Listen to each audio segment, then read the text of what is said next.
ഉരുൾപൊട്ടൽ ദുരന്തം വേട്ടയാടിയ വയനാട്ടിൽ ഇന്ന് തെരച്ചിൽ 6ാം ദിവസത്തേക്ക് കടക്കുകയാണ്. ചൂരൽമലയിലും മുണ്ടക്കൈ പ്രദേശങ്ങളിലും കേന്ദ്രീകരിച്ചുകൊണ്ട് തന്നെയാണ് തെരച്ചിൽ നടക്കുക. വിവിധ സോണുകൾ ആയി തിരിഞ്ഞാണ് ഇന്നും തെരച്ചിൽ തുടരുക. ദുരന്തബാധിത മേഖലകളിൽ ഡ്രോൺ സർവേകൾ നടത്തും. പ്രദേശത്തെ പഴയകാല ചിത്രങ്ങളുമായി താരതമ്യം ചെയ്താകും തെരച്ചിൽ ഇന്ന് നടത്തുക. അടിഞ്ഞുകൂടിയ മൺകൂനകളുടെ ഉയർച്ച വ്യത്യാസം മനസ്സിലാക്കിയായിരിക്കും പരിശോധന. ചാലിയാറിലെ തെരച്ചിൽ നാളെ അവസാനിക്കും. അതേസമയം ദുരന്ത മേഖലയിൽ ആദ്യം എത്തിയത് കൽപ്പറ്റയിൽ നിന്നുള്ള ഫയർഫോഴ്സ് സംഘമായിരുന്നു. ആ കാഴ്ച ഏറെ ഭീതിയോടെയാണ് ഇവർ ഇന്നും ഓർത്തെടുക്കുന്നത്. ആദ്യം അവരുടെ വാക്കുകളിലേക്ക്. എൻ്റെ പേര് അനിൽ. ഞാൻ കൽപ്പറ്റ നിലയത്തിലെ SFRയാണ്. എൻ്റെ കൂടുതലുള്ള കൽപ്പറ്റ നിലയത്തിലെ സഹപ്രവർത്തകനാണ്. ഈ സംഭവം നടക്കുന്നത് 29-ാം തീയതി അതിരാവിലെയാണ്. നമുക്ക് മെസ്സേജ് കിട്ടുന്നത് 1:45 മണി. നമുക്ക് കിട്ടുന്ന മെസ്സേജ് ഇങ്ങനെയായിരുന്നു: സാറേ, മുണ്ടക്കൈയിൽ ഉരുള് പൊട്ടിയിട്ടുണ്ട്, എത്രയും വേഗം വരണം, ഞങ്ങൾ ഉടനെ മരിക്കും. ഒന്ന് പെട്ടെന്ന് വരാൻ ഞാൻ പറഞ്ഞു, നിങ്ങളുടെ പേരെന്താണ്? എൻ്റെ പേര് മണികണ്ഠൻ സാറേ, ഓടി വരണം. വീണ്ടും പറയുന്നത് അങ്ങനെയാണ്. പിന്നെ ഫോൺ നമ്പർ എഴുതിയിട്ടില്ല, കാരണം നമുക്ക് ഫോൾഡറായിട്ടുള്ള കാരണം ഫോൺ നമ്പർ കിട്ടി. ഉടനെ തന്നെ നമ്മൾ ARTയിലും MUവിലായിട്ട് 15ഓളം ജീവനക്കാർ ഉടനെ തന്നെ സംഭവ സ്ഥലത്തേക്ക് കുതിക്കുകയായിരുന്നു. പോയിരുന്ന വഴിക്ക് പോളിടെക്നിക്കിൻ്റെ അടുത്തൊരു മരം വീണ് കിടക്കുന്നു. ഏകദേശം അരമണിക്കൂറോളം എടുത്തു ആ മരം മുറിച്ച് മാറ്റാൻ. ആ മരം മുറിച്ച് മാറ്റിക്കൊണ്ടാണ് നമുക്ക് മറ്റ് സേനകൾക്കും എല്ലാവർക്കും ഈ ഒരു സ്ഥലത്തേക്ക് എത്താൻ കഴിഞ്ഞത്. നമ്മളിവിടെ എത്തുമ്പോഴുള്ള അവസ്ഥ എന്ന് വെച്ചാൽ കൂരിട്ട് അവിടുത്തെ വഴി നിറച്ചും ചെളിയാണ്, മുട്ടോളം ചെളിയാണ്. നമുക്ക് എന്ത് ചെയ്യണമെന്ന് അറിയാത്തൊരവസ്ഥ. അപ്പം അവിടെ കൂടി നാട്ടുകാർ പറഞ്ഞു, സാറേ അങ്ങോട്ട് പോകരുത്, പാലം ഒലിച്ച് പോയിട്ടുണ്ട്. അപ്പം നമ്മൾ പറഞ്ഞു, പാലം ഒലിച്ച് നോക്കട്ടെ. നമ്മളുടെ തന്നെ അവിടെ വെളിച്ചമില്ലാത്തതുകൊണ്ട് അസ്ക അവിടെ കത്തിച്ച് വെച്ചു. അസ്ക കത്തിച്ച ശേഷം നമ്മൾ സാവകാശം നമ്മുടെ കയ്യിലുള്ള ടോർച്ചുമായിട്ട് 2 റവന്യൂ ജീവനക്കാരും ആ സമയത്ത് 2 പോലീസുകാരും എത്തിയിരുന്നു. അവരെയും കൂട്ടി നമ്മൾ സെർച്ചിങ്ങിന് ഇറങ്ങിയാണ്. സെർച്ചിങ്ങിന് ഇറങ്ങി ആ സ്കൂളിൻ്റെ അവിടെ ചെല്ലുമ്പോൾ ഒരു സ്ത്രീ അവിടെ തിണ്ണയിൽ കിടക്കുന്നുണ്ട്. ആ സ്ത്രീയെ നമ്മളെ രക്ഷിച്ച് കൊണ്ടുപോകും. വീണ്ടും നമ്മൾ ആരെങ്കിലും ഉണ്ടെന്നൊക്കെ സെർച്ച് ചെയ്യാൻ നേരത്താണ് നാട്ടുകാർ വിളിച്ചു പറയുന്നത്, ഓടിക്കോ അടുത്തത് വരുന്നുണ്ടെന്ന് കേൾക്കുന്നത്.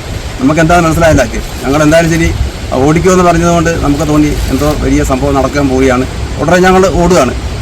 കൂടുതൽ ഭയങ്കര ഭീകരമായ ഒരു ശബ്ദവും കേൾക്കാം.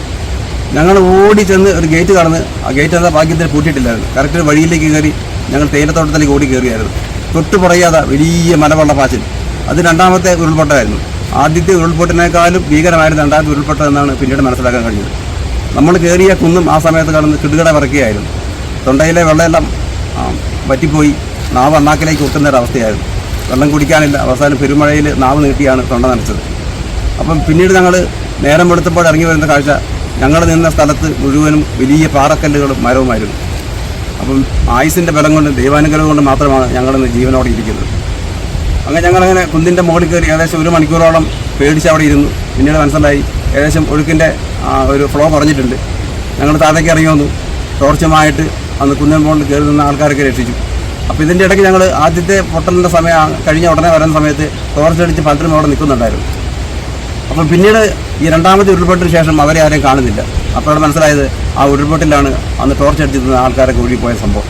എന്തായാലും ശരി, അത് മനസ്സിന് വളരെയധികം ആഘാതം ഉണ്ടാക്കിയിരുന്നു. ഈ ഒരു പേടിയിൽ ഞെട്ടലിൽ നിന്ന് മാറുന്നതിന് വേണ്ടി മണിക്കൂറുകൾ എടുത്തു. ഞങ്ങളുടെ പൾസൊക്കെ വല്ലാണ്ട് കൂടി. അത് ഒത്തിരി സമയത്തിന് ശേഷമാണ് ഒരു നോർമലാകാൻ കഴിഞ്ഞത്.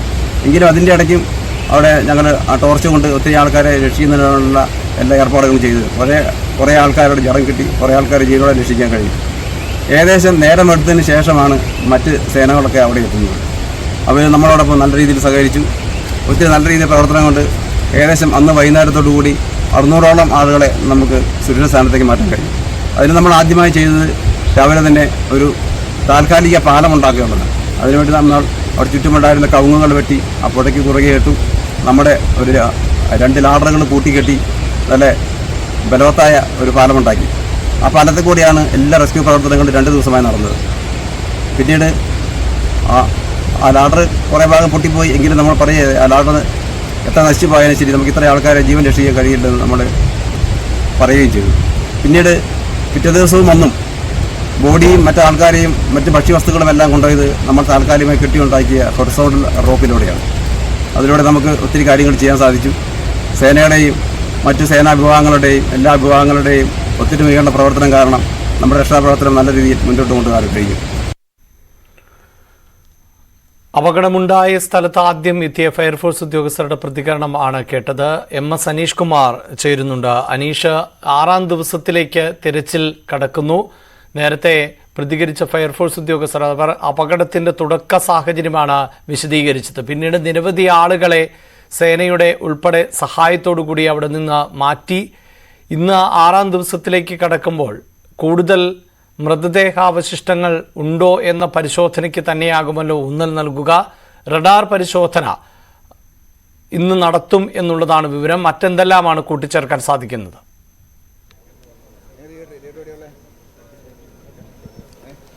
തീർച്ചയായും ഊർജിതമായ രീതിയിൽ തന്നെ തെരച്ചിൽ ഇന്നും തുടരും എന്നാണ് അധികൃതർ വ്യക്തമാക്കുന്നത്. രാവിലെ നമുക്ക് ദൃശ്യങ്ങളിൽ തന്നെ കാണാം ഈ തെരച്ചിലിൽ പങ്കെടുക്കാനുള്ള വിവിധ സേനാ വിഭാഗങ്ങളും ഒപ്പം സന്നദ്ധ പ്രവർത്തകരും ഒക്കെ ഈ ദുരന്ത ഭൂമിയിലേക്ക് എത്തിക്കൊണ്ടിരിക്കുന്ന കാഴ്ചയാണ് കാണാൻ കഴിയുന്നത്. ഓരോ ആളുകളെയും കൃത്യമായ എണ്ണമൊക്കെ രേഖപ്പെടുത്തി ഇവിടെ പേരും വിവരങ്ങളുമൊക്കെ രേഖപ്പെടുത്തിയ ശേഷമാണ് അകത്തേക്ക് കടത്തിവിടുന്നത്. കാരണം ആദ്യഘട്ടത്തിലൊക്കെ ഈ അകത്തേക്ക് പോകുന്ന സന്നദ്ധ പ്രവർത്തകർ എന്താണ് ചെയ്യാൻ പോവുക എന്നതിനെക്കുറിച്ച് അല്ലെങ്കിൽ എന്തൊക്കെയായിരിക്കും അവരുടെ പ്രവർത്തനങ്ങൾ എന്നതിനെക്കുറിച്ചൊരു ചർച്ചകൾ വന്നിരുന്നു. ഇപ്പോൾ കൃത്യമായും ഓരോ സേനാ വിഭാഗത്തിൻ്റെയും സൈന്യത്തിൻ്റെ ആയാലും മറ്റ് പോലീസിൻ്റെയും ഫയർഫോഴ്സിൻ്റെയും ദുരന്ത നിവാരണ സേനകളുടെയും ഒക്കെ കൂടെ ആയാലും കൃത്യമായി ഈ ആളുകളെ വിന്യസിച്ചാണ് അകത്തേക്ക് കടത്തിവിടുന്നത്. അത്തരമൊരു സംവിധാനമാണ് ഏർപ്പെടുത്തിയിരിക്കുന്നത്. ഇപ്പോൾ തന്നെ എല്ലാ ആളുകളും രാവിലെ സേവന സന്നദ്ധരായി എത്തിയിരിക്കുന്ന കാഴ്ച നമുക്ക് കാണാൻ കഴിയും. ഇന്നലെ തെരച്ചിലിൽ കാര്യമായ ഒരു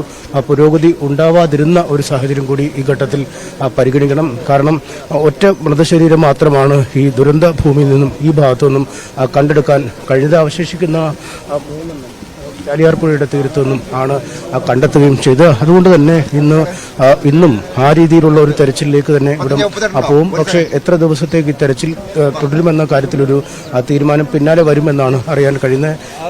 ഈ അപകടം നടന്ന സമയത്ത്, ദുരന്തമുണ്ടായ സമയത്ത് കൂടുതൽ ആളുകളും പുറത്തേക്ക് ഒഴുകിപ്പോകുന്ന ഒരു സാഹചര്യമാണ് ഉണ്ടായത്. ഇവിടുത്തെ തെരച്ചിലുകളിൽ ഇനി കാര്യമായി ലഭിക്കുമോ എന്ന ഒരു സംശയം ഉയർന്നിരിക്കുന്നു. എന്തായാലും വലിയ പൊക്കത്തിൽ മണ്ണും മരങ്ങളുമൊക്കെ കൂടിക്കിടക്കുന്ന ഒരു സാഹചര്യമുണ്ട്. ഒപ്പം വലിയ മൺകൂനകൾ പലയിടങ്ങളിൽ രൂപപ്പെട്ടിട്ടുണ്ട്. അത് ആളെക്കാൾ പൊക്കത്തിൽ അല്ലെങ്കിൽ 2-3 ആളുകളുടെക്കാൾ പൊക്കത്തിലാണ് ഈ മൺകൂനകളൊക്കെ കിടക്കുന്നത്. അതുകൊണ്ട് തന്നെ ആ കൂനകളിൽ നീക്കം ചെയ്ത് അതിനുള്ളിൽ പരിശോധന നടത്തണമെന്ന ഇതുകൊണ്ട് നമുക്കൊപ്പം ഈ കഴിഞ്ഞ ദിവസങ്ങളിലൊക്കെ ഈ പങ്കെടുക്കുന്ന സന്നദ്ധ പ്രവർത്തകർ